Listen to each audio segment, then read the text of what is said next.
बिपासे वाखे आगाही ॾींदा हलूं। सखर मां सिंधु दरिया पे पाणी जी खोट बरक़रार आहे। ज़मीनूं सुकी बंजर बणिजी वियूं आहिनि। अव्हांखे आगाही ॾियूं पिया। ब्रेकिंग न्यूज़ आहे। सिंधु दरिया में पाणी जी खोट बरक़रार आहे। ज़मीनूं सुकी बंजर बणिजी वियूं आहिनि। पंजाब सीजी कैनाल ऐं टीपी लिंक कैनाल ज़रिए पाणी खणण वारी होड़ ते क़ाइमु आहे। अव्हांखे आगाही ॾियूं पिया। अहम ख़बर आहे, गुड्डू बैराज ते 24 कलाकनि दौरान 2000 क्यूसिक पाणी में लाथ आई आहे। सखर बैराज वटि 24 कलाकनि दौरान पाणी जे वहिकरनि में वाध न थी सघी आहे।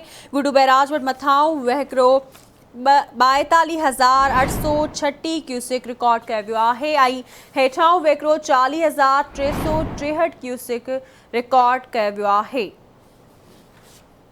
अव्हांखे अपडेट कयूं पिया। ब्रेकिंग न्यूज़ आहे। सखर मां सिंधु दरिया में पाणी जी खोट बरक़रार आहे। ज़मीनूं सुकी बंजर बणिजी वियूं आहिनि। तफ़सील मालूम कंदासीं शाहिद चन्ना खां। जी शाहिद, अपडेट कजो, कहिड़ा तफ़सील आहिनि?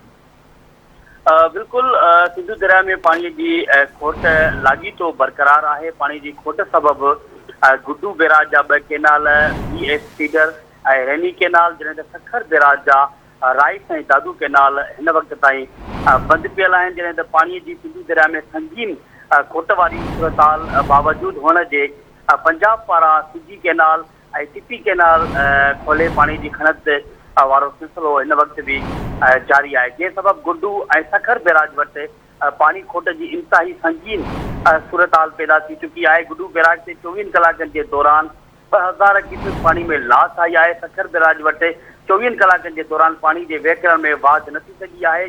सखर बैराज वटि 2-3 ॾींहनि खां साॻिया ई वहिकरा रिकॉर्ड किया पिया वञनि। हिन वक़्तु गुड्डू बैराज वटि मथां वहिकिरो 42,836 क्यूसेक, हेठां वहिकिरो 40,363 क्यूसेक रिकॉर्ड किया वियो है। जॾहिं त सखर बैराज वटि मथां वहिकिरो 37,890 क्यूसेक, जॾहिं त हेठां वहिकिरो 14,510 क्यूसेक रिकॉर्ड किया वियो है। अहिड़ी तरह कोटड़ी बैराज से 5,270 क्यूसेक पानी रिकॉर्ड किया वियो है। जॾहिं त हेठां वहिकिरो रुगो 100 क्यूसेक पानी इन वक्त कोटड़ी बैराज से मौजूद है। मैं तव्हांखे ॿुधायां त आपाशी खाते पारां अगकथी कई वही हुई तो 15 मई ताईं सिंधु दरिया में पानी के वहिकरण में बेहतरी अची वेंदी, पर पानी वहिकरण में बेहतरी अचण बजाय इन वक्त सिंधु दरिया में शदीद खोट वारी सूरताल साम्हूं अची चुकी है। जॾहिं त कोटड़ी बैराज से गुड्डू ऐं सखर बैराज खां पोइ कोटड़ी बैराज से पानी की संगीन सूरताल है, जिते पानी जो क्यूसेक इन वक्त ताईं 5,270 ऐं हेठां वहिकिरो 100 क्यूसेक रिकॉर्ड किया वियो है।